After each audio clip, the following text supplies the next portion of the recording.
Russian President Vladimir Putin is running low on a vital resource he needs to continue fueling his special military operation in Ukraine.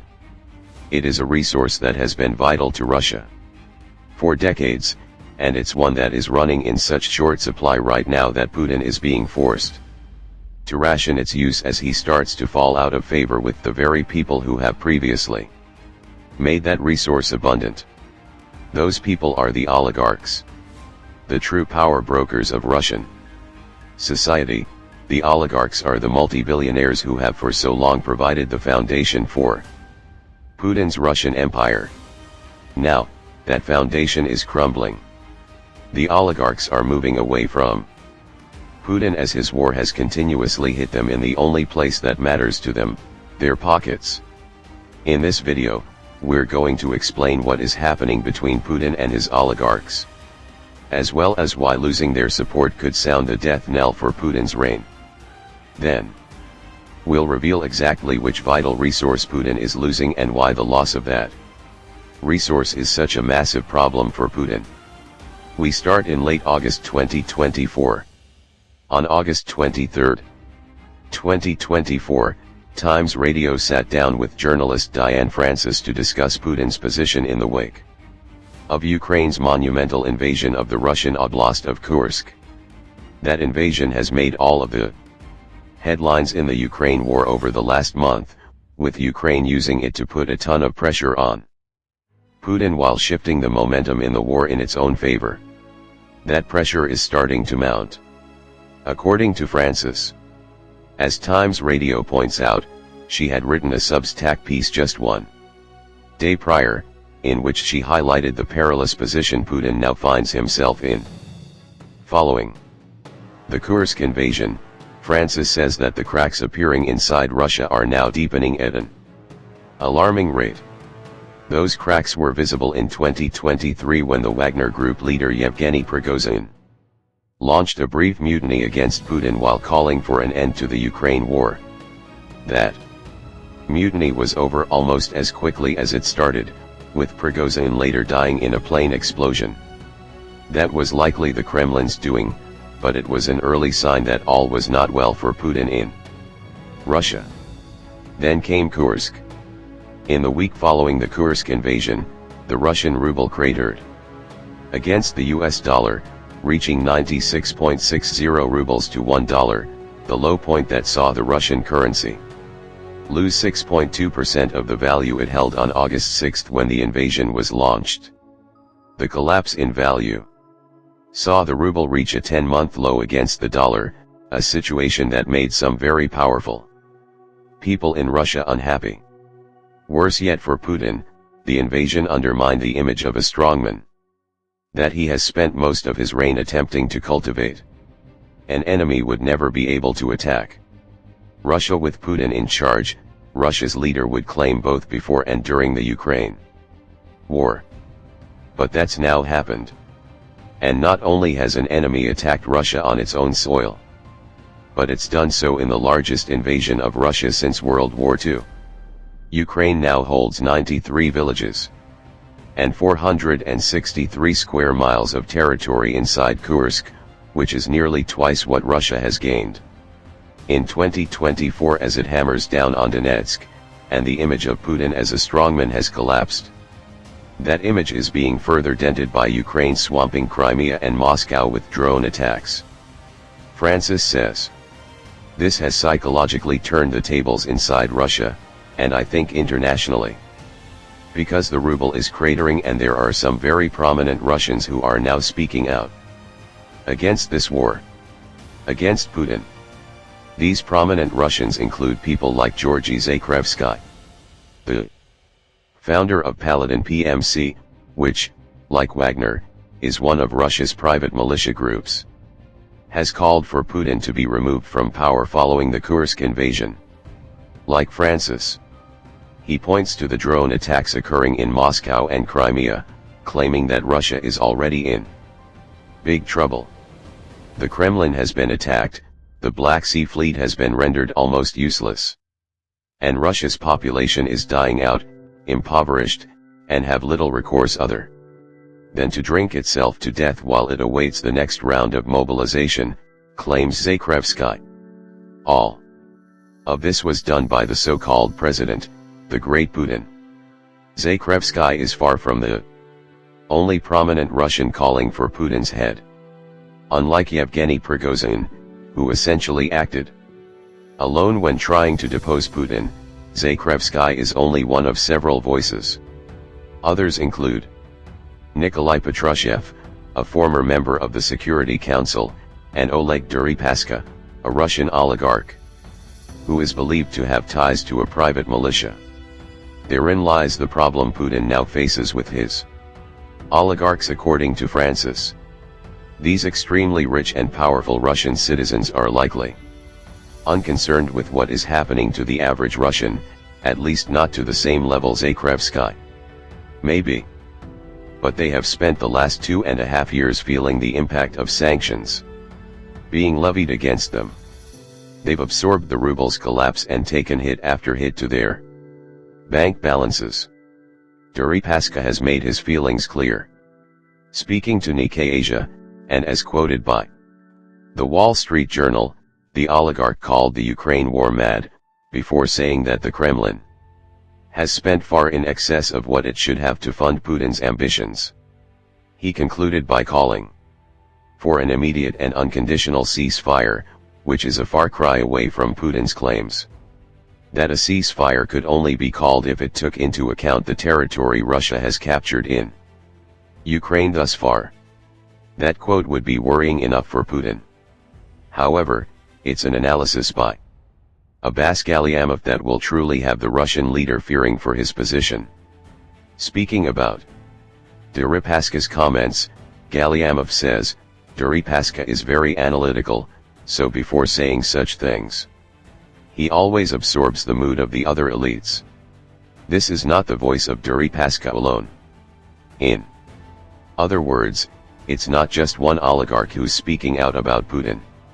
It's many of them, with Deripaska acting as an unofficial spokesman of sorts. But why is any of this worrying for Putin? After all, he's a man who's shown himself to be very intolerant of any sort of dissent toward him. Couldn't he just get rid of the people who aren't very happy with his actions, as he usually tends to do? He could. But the odds are he'd be making his position even more perilous if he engaged in a purge during the middle of a war with Ukraine for two reasons.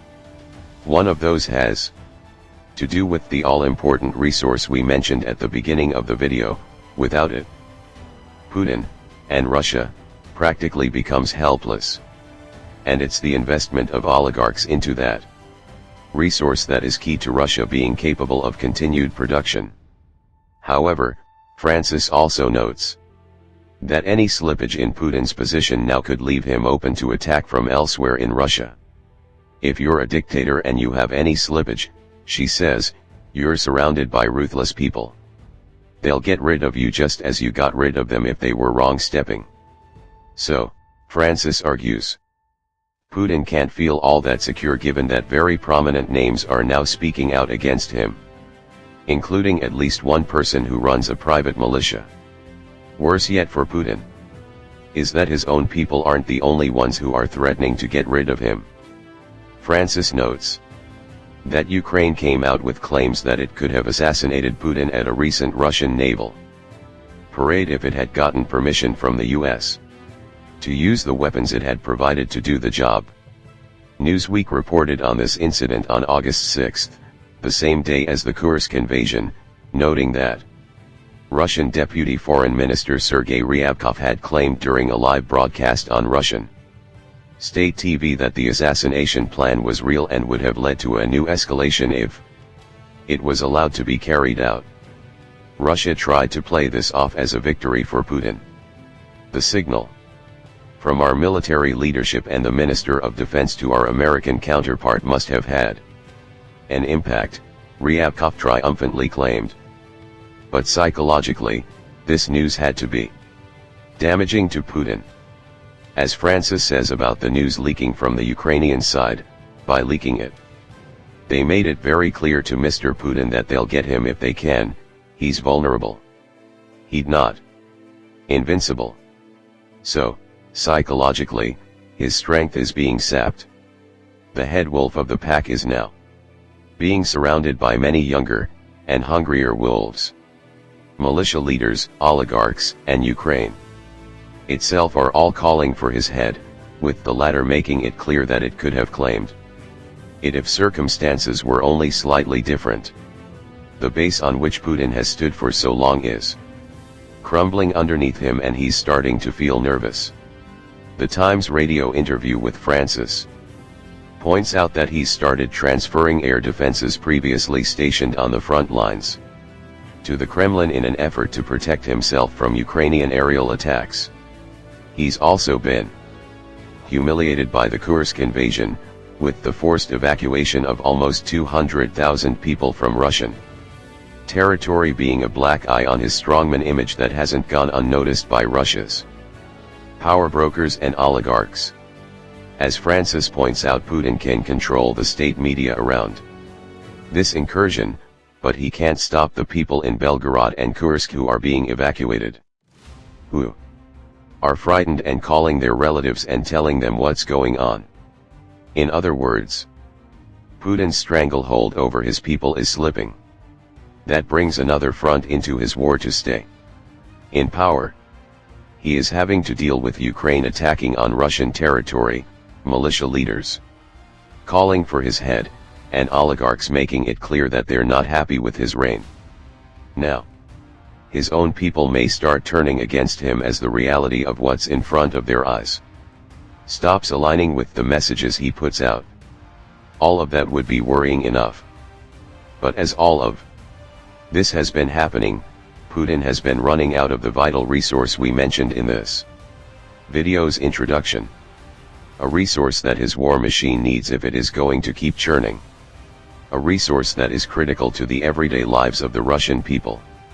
And a resource that Russia, perhaps more than any other country in the world, is both known for producing and relies upon for a huge portion of its financial strength. What is that resource? Oil.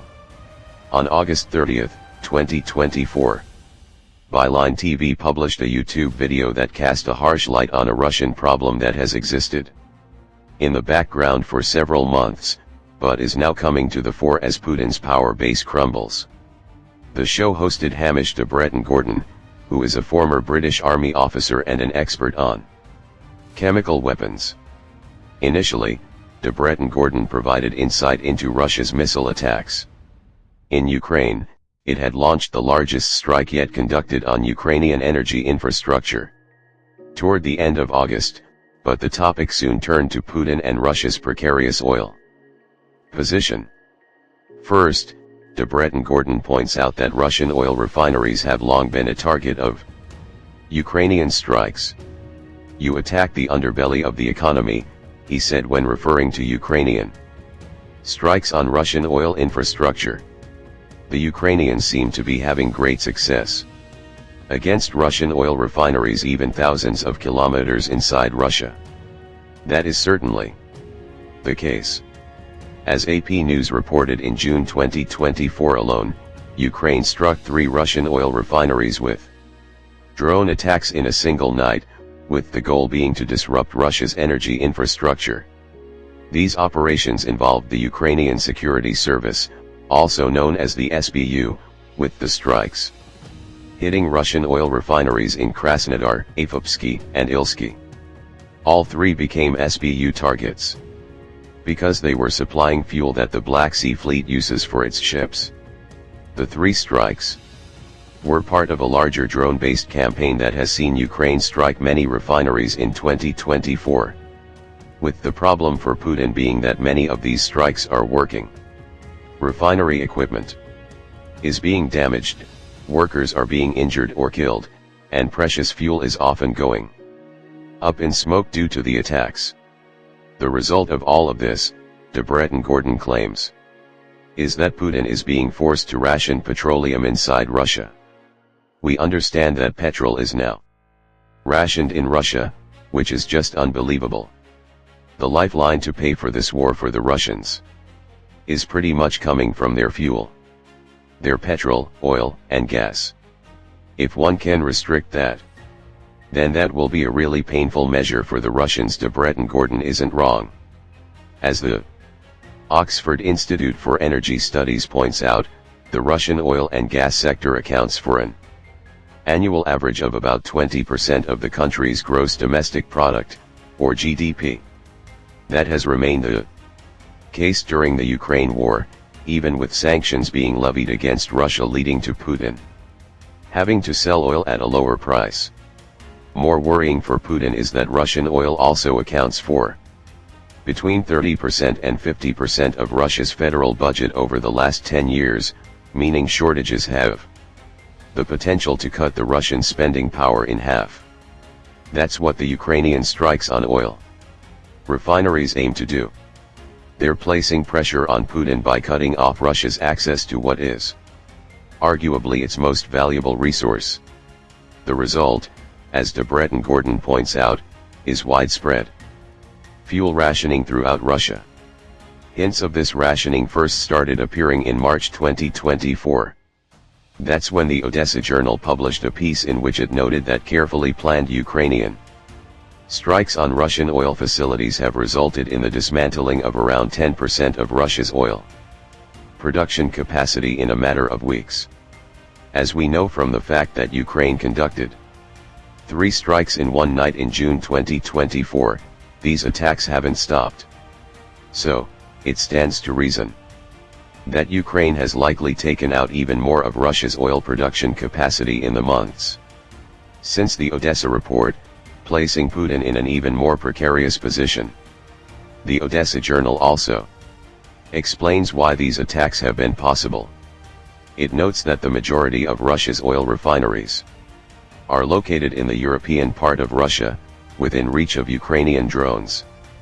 This is a consequence of Russia's reliance on oil exports to sustain its economy, with the positioning being chosen to reduce transportation distances. Now, Russia is in a position where it's seeing these processing facilities getting attacked. Worse yet, those facilities are exporting less and less of their oil into Europe, instead being pushed to send it further east via the Trans-Siberian Railway. So, not only is Russia not selling as much oil, and losing millions of gallons of it to Ukrainian attacks, but it's being forced to absorb higher transportation costs at a time when it's already under sanctions. But what about rationing inside Russia? That's the result of the Russian approach to just-in-time delivery to its own oil needs.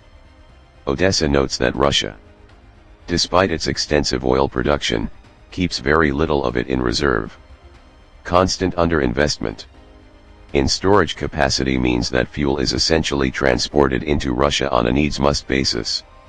Now, with Putin's war having lasted for over 2 years and production being affected by Ukrainian attacks, everyday Russians are in danger of no longer being able to get the fuel they need because soldiers on the front lines have to be prioritized. All of this has led to some surprising actions from Russia. For instance, Reuters reported in April 2024 that Russia was looking to secure gasoline from Kazakhstan in case of a shortage at home, a move that seems incredible given the vastness of Russia's oil industry. The article claimed Russia had asked Kazakhstan to stand ready to supply it with 100,000 tons of gasoline in cases of shortages, exacerbated by drone attacks, with one source claiming that the deal had already been signed. Kazakhstan's energy minister, Shyngyys Ilyasov, claimed the country had received no such request. But how much can we trust that statement? Putin is known for disinformation, and it's just as likely that he made the request while asking Kazakhstan to keep it quiet. In the same month, Politico published an article highlighting even more of the effects that Ukrainian attacks on Russian oil refineries were having. In addition to creating shortages, attacks had led to skyrocketing prices. The cost of diesel rose by 10% in a single week according to official government figures, with petroleum costs having seen a slow rise to the point where they were 20% higher at the end of April 2024 than they were at the start of the year. That peak represented a 6-month high, revealing that rising petroleum costs were hardly a new thing for the average Russian citizen as a consequence of Putin's war. The article also highlighted the scale of Ukraine's attacks on Russian oil. Toward the end of April, a drone strike on two fuel storage facilities located around 310 miles from the Ukraine border led to both being sent up in flames. Those facilities were owned by Rosneft, a Russian energy giant, and were just two of over a dozen attacked by Ukraine up to that point in 2024. Worse yet for Putin, fuel exports were declining. The last week of April 2024 saw it ship 712,000 tons of gasoline and diesel. An impressive enough figure until you realize that the same week in 2023 saw it ship 844,000 tons. Over 100,000 tons of exports per week lost over the course of a year has a clear impact on Russia's ability to fund Putin's special military operation when you remember that energy sector profits account for up to half of Russia's federal budget. It all adds up to a situation that Russia can't ignore. July 2024 saw the country's deputy prime minister, Alexander Novak, note that Russia may have to institute a gasoline export ban in August 2024 to make up for supply shortages in the domestic market. If the situation gets tense, he explained, we will not extend the waiver for gasoline exports. In truth, export bans were already in place in Russia, having been instituted in March for 6 months. However, some exceptions were made for supplies to countries such as Mongolia, which has a direct intergovernmental agreement on fuel with Russia. Those exemptions may be thrown out of the window by the end of 2024 as Russia struggles to produce enough fuel to supply its own people, never mind other countries. And all of the while, Ukrainian attacks on Russian oil infrastructure keep coming. Putin's struggling to keep it all under control. And Breton Gordon says all of this has the Russian president struggling.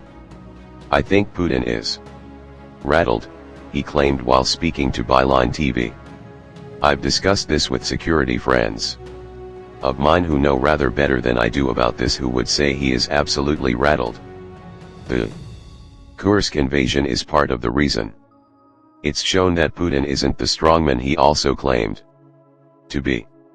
However, the issues Russia is having with oil, thanks to Ukraine's attacks, are chipping away at a power base that was already starting to look shaky, given that Putin is on the verge of losing the support of many of Russia's leading oligarchs. Speaking of oligarchs, how does everything that is happening with Russia's oil industry affect them? To answer that question, we need to understand how the oligarchs came to be. According to Marketplace, the original Russian oligarchs appeared in the 1990s, fresh off the back of the fall of the Soviet Union. Under the Soviet yoke, almost every institution in Russia was state-owned, including its corporations, financial sector, and its energy industry. With the power structures of all three breaking down, the people who would become Russia's first oligarchs swept in, purchasing assets in oil, gas, and finance to position themselves as Russia's true power brokers. In short, these are people, almost all men, who make their billions on the back of the Russian energy sector. When Putin came to power, he turned his focus on the oligarchs. Those who didn't support him were eradicated, with some even being sent to jail, according to Marketplace. In their place came a fresh batch of oligarchs over whom Putin could maintain some level of control because their wealth was granted via money from the Russian state. That money didn't come directly though. According to Matt Schmidt, an associate professor with the University of New Haven, a "you scratch my back and I'll scratch yours" arrangement was created. You, referring to an oligarch, would have a government deal and you would inflate your prices, Schmidt explains. Let's say the deal was worth $500 million. The main oligarch would keep $300 million and use the other $200 million to dole out money to other people, including Vladimir Putin. And that was the deal. That's how everybody got rich. That entire system has been disrupted by the Ukraine war. Sanctions haven't helped. They send the message to oligarchs that their money, which is the only thing they really care about, isn't safe if they stay obedient to Putin. The West is sending the message that Putin can't protect his oligarchs, though the message serves to put the oligarch between a rock and a hard place. The West is limiting their access to money to make them disloyal to Putin. However, the system Putin has created means the oligarchs have to stay loyal if they're to keep receiving cash from the Russian leader. Still, the seeds of discontent were sowed by sanctions. Now, with Russia's energy infrastructure being attacked and its oil being burned in refineries, Putin's promises of wealth are starting to ring hollow to some.